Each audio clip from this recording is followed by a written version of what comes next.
sama kita berikan tumpuan di skrin besar. Mungkin ada yang menyaksikan ketika ini. Baiklah, baru saja dilepaskan bagi acara bidar 8 pegawai akhir ini. Masih berada di kelompok yang agak besar. Untuk mereka kita menyaksikan kedudukan terkini bagi acara bidar 8 akhir ini. Tak sebentar lagi akan melihat 50 kita untuk pada pelepasan. Kalau kita lihat tangan mata yang berada di hadapan ketika ini merupakan tidak berjaya di tempat yang pertama. Putih dengan 13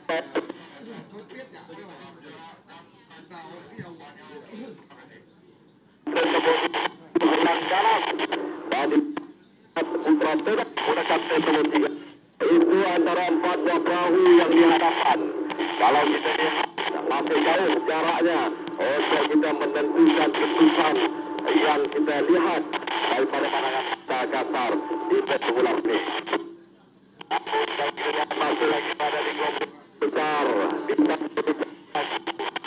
Masih kita dapat putuskan sebagai yang berada di kedudukan yang pertama, kedua, ketiga, keempat dan juga kelima. Sampai baru saja melepasi jarak lebih kurang dalam 600 meter dari adan pelepasan. Masih seiring ada perahu yang seiring ketika ini. Perahu yang menggunakan plate nombor 18 Waris Peragai Terbang.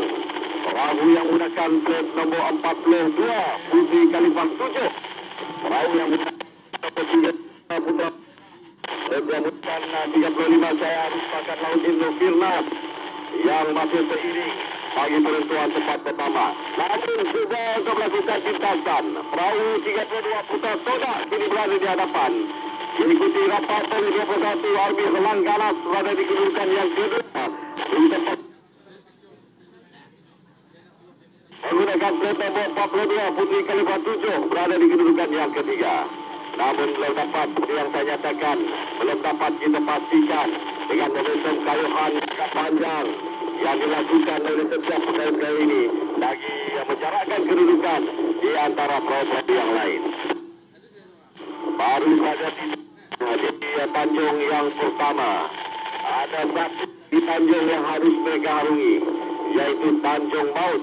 Disitulah akan berubah kedudukan apabila berlakunya acara pecut yang akan berlaku di Tanjung Maut itu. Kalau kita lihat pintas-pintas berlaku di antara ketiga buah perahu, yaitu 42 Putri Khalifah 7, perahu menggunakan plate nomor 32 Putra Todak dan juga plate 21 Arbi Selang Ganas, saling pintas-pintas, saling bertukar kedudukan. Itu yang saya nyatakan, belum dapat kita pastikan kedudukan sebenar di antara perahu-perahu yang bertanding untuk acara bidar 8 pekayu akhir ini. Baru saja berbasi Tanjung yang pertama. Kalau kita lihat walaupun hanya 8 pekayu, namun semangat yang ditunjukkan oleh pegawai-pegawai ini tidak memutuskan semangat mereka untuk terus maju membawa perahu ke Tanjung Maut. Disitulah mereka akan melakukan acara pecut. Ini adalah satu teknik kayuhan panjang untuk menjarakkan perahu mereka di antara lain. Namun perbezaan 42 kini berada di hadapan Putri Khalifah 7. Tengah perahu di hadapan meninggalkan perahu-perahu yang lain. Diikuti rapat oleh 2 buah perahu, 32 Putra Todak dan juga Selang Ganas yang seiring untuk menentukan jarak di tempat yang kedua dan juga tempat yang ketiga. Lebih kurang jaraknya 1 kilometer rasanya untuk mereka tiba ke Tanjung Maut. Disitulah perubahan kedudukan akan berlaku. Kalau kita lihat pintas-memintas seiring ketika ini ada 3 buah perahu, 4 buah perahu, 5 buah perahu yang seiring untuk menjarakkan kedudukan dengan momentum kayuhan yang cukup bertenaga yang diberikan. Kalau pada asalnya Todak berjaya, Putra Todak 32 berada di hadapan, namun cuba dipintas oleh perahu Arbi Selang Ganas yang kini berada di kedudukan yang kedua. Namun Putra Todak tidak memberikan peluang kepada perahu-perahu lain untuk memintas. Bella untuk gambaran yang seterusnya, kita bersama dengarkan pemula kita saat silakan. Terima kasih. Jadi acara yang tengah hangat berlangsung pada petang ini yaitu acara kedua terakhir sebelum acara perebutan Raja Sungai Regata Benak Batang Lipar 2024, yang mana acara 8 pegawai lelaki akhir sedang hangat berlangsung di mana sebanyak 5 buah perahu di kelompok hadapan ini kedudukan mereka sekali bersilih ganti, di mana pada ketika ini perahu Putra Soda akan berada di kedudukan yang pertama, diikuti rapat oleh Argo Langganos di kedudukan yang kedua, manakala di kedudukan 3, 4 dan 5 seringkali bersilih ganti kedudukan mereka. Namun apa yang menariknya, ketika ini kesemua nomor plate mereka segandingan, seiringan, kesamarataan nomor plate mereka langsung tidak dapat mengenal pasti perahu manakah yang berada di kelompok hadapan ataupun di kedudukan yang pertama.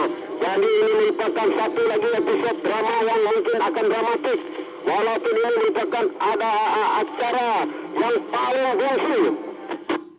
Acara yang paling bungsu di Regata Benak 2024 ini, 8 pegawai lelaki berkemungkinan akan dipamerkan dengan persekalian bertenaga dengan adanya tuntas melintas apabila mereka melepasi tanggul mau diri, yang mana ada sebatang pohon kelapa yang bertanda bendera merah inilah merupakan penunjuan untuk mereka meneruskan pengkayahan. Jadi kepada pengemudi ini memang mereka amat berpengalaman untuk mengemudi perahu mereka untuk membuat pembelokan sempurna. Ada yang menggunakan lorong di sebelah dalam dan juga ada yang menggunakan lorong di sebelah luar ini. Jadi semuanya lorong di sebelah dalam merupakan lorong hantu ataupun lorong ajaib. Jadi perubahan kali ini di mana perahu Soda Berjaya dari kedudukan yang kelima sebentar tadi Berjaya memintas ini berada pada kedudukan yang pertama. Jadi inilah yang saya katakan lorong ataupun kelebihan lorong tersebut merupakan advantage kepada perahu-perahu yang tidak menggunakan laluan tersebut. Di sini perahu Soda Berjaya berada di kedudukan yang pertama. Secara pilih perahu Cahaya Arif Bakat Laut Kipir Sema sini di kedudukan yang ketiga pula dengan tujuan adalah Ardi Langganos. Manakala pertandingan di tempat keempat dan kelima adalah di antara perahu Putra Soda 32 dan juga perahu 42 Putri Khalifah Putih. Jadi sememangnya hanya tinggal lebih kurang 100 meter saja lagi menuju ke garisan peranat. Tentunya keletihan begitu melanda ke 8 orang sekali di dalam sebuah perahu ini. Namun di atas semangat sokongan yang begitu padai diberikan oleh penyokong maupun peminat mereka, akan mereka itu merupakan pegawai yang ke-9 dan membuatkan mereka bersemangat untuk melakukan kejutan pada saat-saat akhir ini. Jadi ternyata perahu Putra Soda berada di kedudukan yang pertama, manakala di kedudukan yang kedua sudah pasti memilih Ardi Langganos. Di kedudukan ketiga pula Cahaya Arif Bakat Laut. Di kedudukan yang keempatnya Putri Khalifah Putih, dan di kedudukan yang kelima pula adalah perahu yang menggunakan Petro 3 Putra Soda. Jadi begitulah hebatnya acara akhir bidar 8 pegawai lelaki ini. Jadi untuk keputusan rasminya kita kembali semula kepada rakan tugas kita.